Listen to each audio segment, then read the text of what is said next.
Happy Thanksgiving. It's Friday forecast on Thanksgiving Day. It's a short week, so we're doing things differently. As Nebraska getting ready for Iowa, it's a different week. There's a lot on the line. It's got a little bit of different juice to this rivalry this year than it has in years past, has it not? Well, there's juice, but Nebraska's tried to pump the brakes on the juice all week, limiting the players from talking. Just 4 players talked all week for Nebraska. No assistant coaches. I talked to some officials. They said had nothing to do with anything that you're thinking. This shorter, tighter week, a lot going on. That's kind of the stance they've taken on that. But they definitely went out of their way to kind of control what was said this week. And I think everybody knows, though, this is a rivalry. There's a lot of juice, a lot of buildup, and this game has a lot of meaning for both teams. Yeah, the Huskers obviously need to win one game to get bowl eligible. Iowa can increase their bowl prospects in terms of how pretty that bowl will be in the site that they go to, depending on what happens Saturday.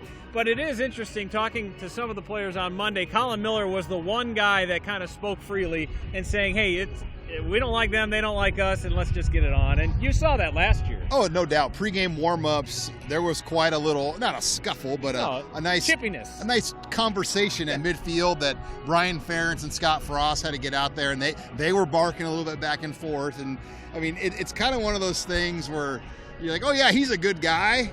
But, I mean, come on, behind the scenes, I mean, there's some other there's this, and I wouldn't say it's as much Kirk Ferentz. I think that Brian Ferentz was a little bit more of a rivalry with him and Shenander. Him and Shenander were teammates, and then Frost. They all kind of know each other. They're all about the same age, so I would say there is a little bit there. And then the players. I mean, I think people in Iowa, they get tired of keep hearing Nebraska's going to be back. This is the year Nebraska's back, and no matter what Iowa does, Nebraska still always gets a lot of attention. They were picked to win the West over Iowa by most people this year as well, and here we are. Iowa obviously is having a much better year. Iowa's won 4 in a row in the series, and the big difference there is they've been running the football. I mean, that's what they do. They've averaged in those 4 wins almost 250 yards per game in the victories against Nebraska. It's going to be more of the same, I'm guessing, come Friday. Yeah, you look at Iowa, it's really not about the running backs. They don't have great NFL running backs. I mean, they got a guy that Nebraska probably could have had in Sargent if they wanted him, and they didn't offer Sargent.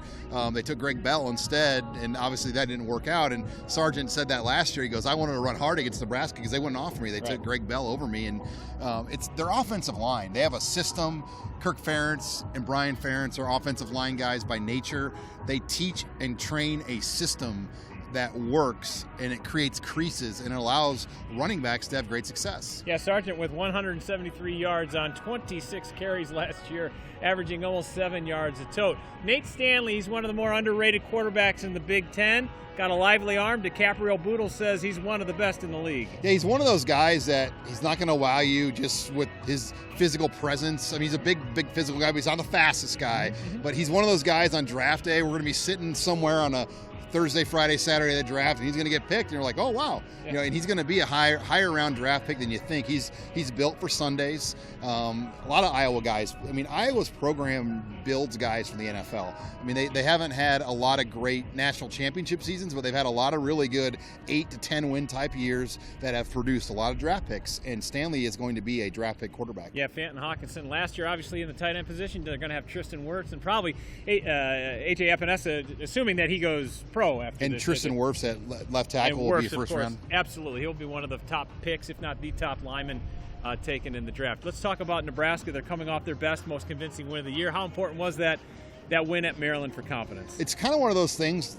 They had to remember how to win again. I mean, it had been 7 weeks without a win for Nebraska football, and I was talking to a team guy about that, and they're like, man, remind me never again to lose 2 games before bye weeks in the state of Nebraska, because it just added to it's kind of been a miserable place for about 2 months around Nebraska. Just having to go all of October and almost all of November without winning a football game. I mean, that is tough. No question about it. And obviously they've had to endure some roster juggling. It won't be as much of an issue because it's a home game, but still, who's in, who's out, what do you expect come Friday? It's tough to say at this point. Yeah, I got the stonewall this week from Scott Frost on Wandale. I mean, I gave my run in, and I went. I came back. You gave it your best.